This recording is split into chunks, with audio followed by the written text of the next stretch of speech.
Hey folks, this is Casey and I am one mellow marigold and I'm standing in front of my apple trees today.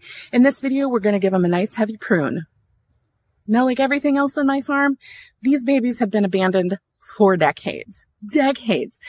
Last spring when I got here, we were past the point of being able to prune or even honestly apply fungicide. And so they just kind of were left to do what they did. And they did produce a lot of fruit, all those little bitty teeny tiny apples, that aren't really good for eating. But I'll tell you, the deer sure loved having those around. So this is going to be a multi-year project. I do not anticipate I'm going to get a ton of apples this year just because of one pruning.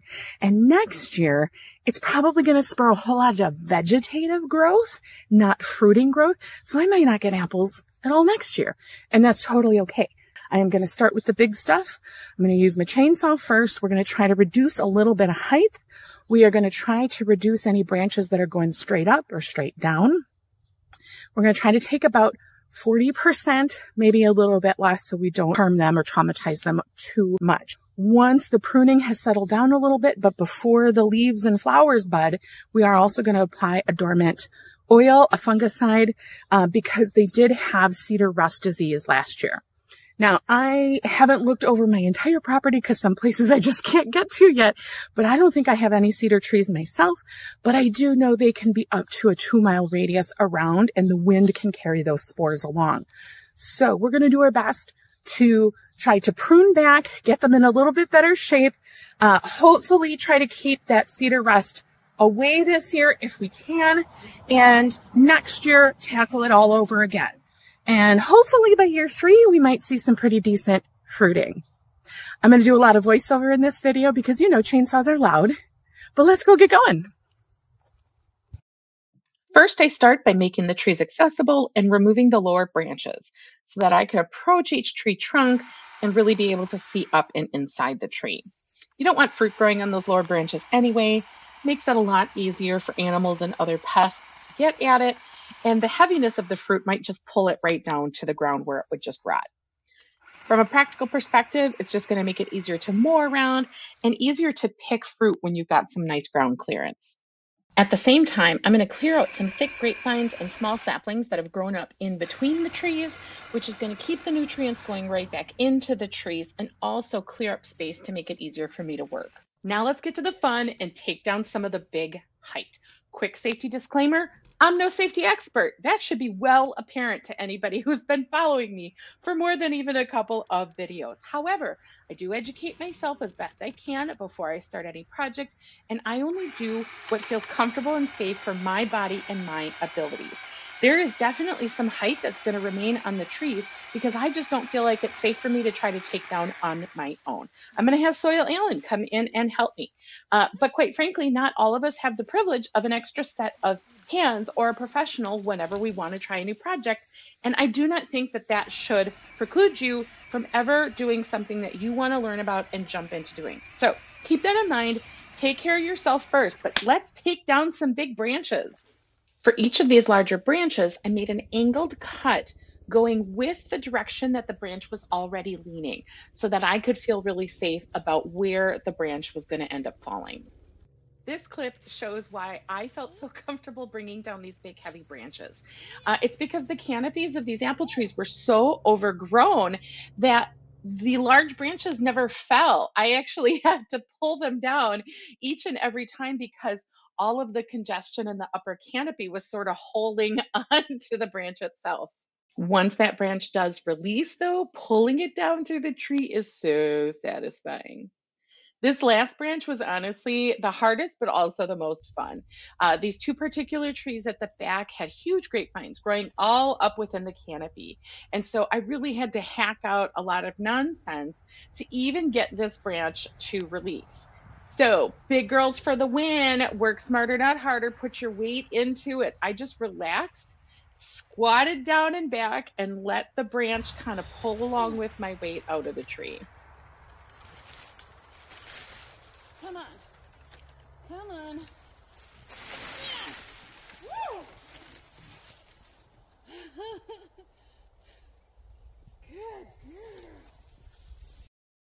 I Everything gets added to the pile for wood chipping. We're going to grab our loppers and we're going to continue with the next cleanup phase. With my loppers, I am now going back in around each tree and I'm cleaning up a whole bunch of stuff. I am taking out any lower branches that I missed the first time. I am taking out any branches that are growing in towards the center of the tree. I am taking out branches that are going straight up or straight down, or just look too skinny to bear any fruit. I am taking out branches that are causing rubbing or congestion with other branches from other trees next to it. So I'm trying to make a little bit of room in between.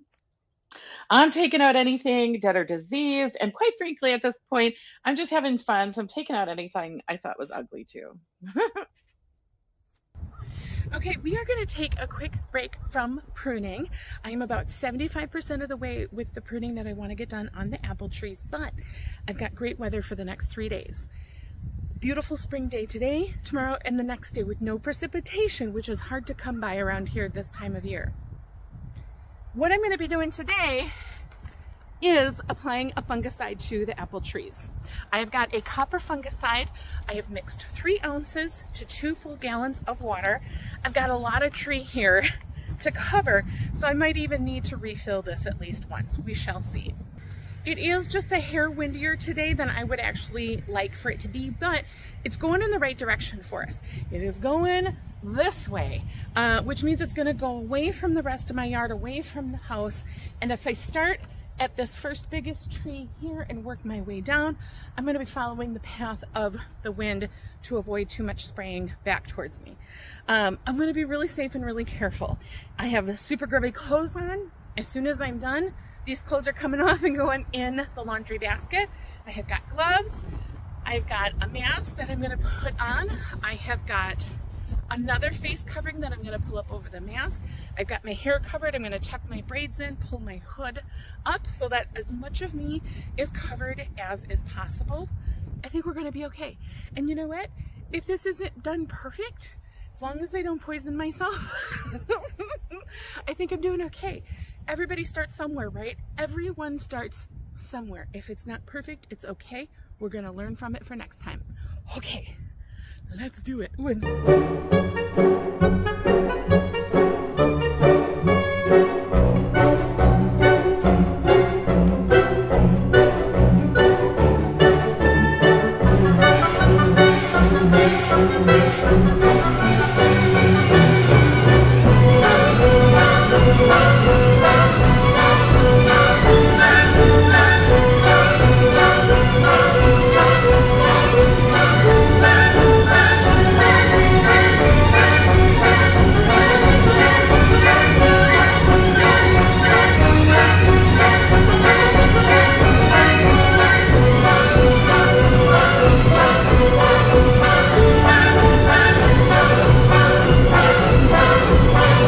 Rinsed, flushed out the sprayer hose a ton, rinsed my gloves, rinsed my hands again.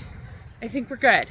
I ended up filling up the 2-gallon tank twice, and about 1 gallon of that I actually used to spray the pile of limbs that I've already pruned, because I understand that the spores are still there even if it's cut off from the tree, and they can still come out of dormancy and fly around and cause chaos.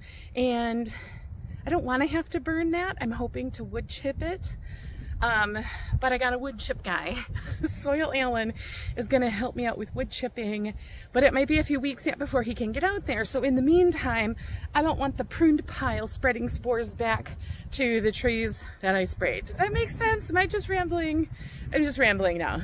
So overall, I think that went fairly well. We'll see.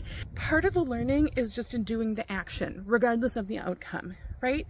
You learn a lot just by doing it. Even if you do some things a little bit wrong, you've got that muscle and mind memory that's going to help in years going forward. And eventually these trees are going to get even smaller as we continue to prune them down over the years. So this is a process that's going to get easier and easier.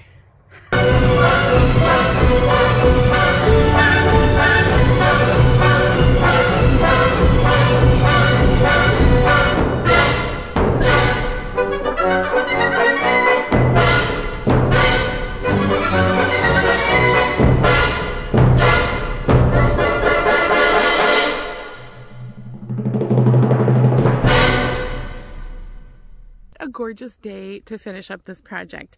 I did a lot of pruning to the last tree, tree 6, and then went kind of back through once I'd cleared more space and lopped off a bunch more from some of the other trees, but I think this is it. I think I'm calling it done. At least my role in it is done for 2024. Let me turn this around and let's take a little tour through the trees.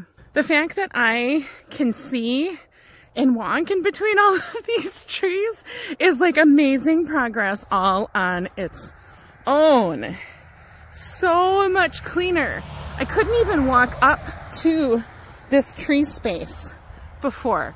So much cleaner, so much more room. One of the problems I have back in this area, and it ends right there, is grapevines.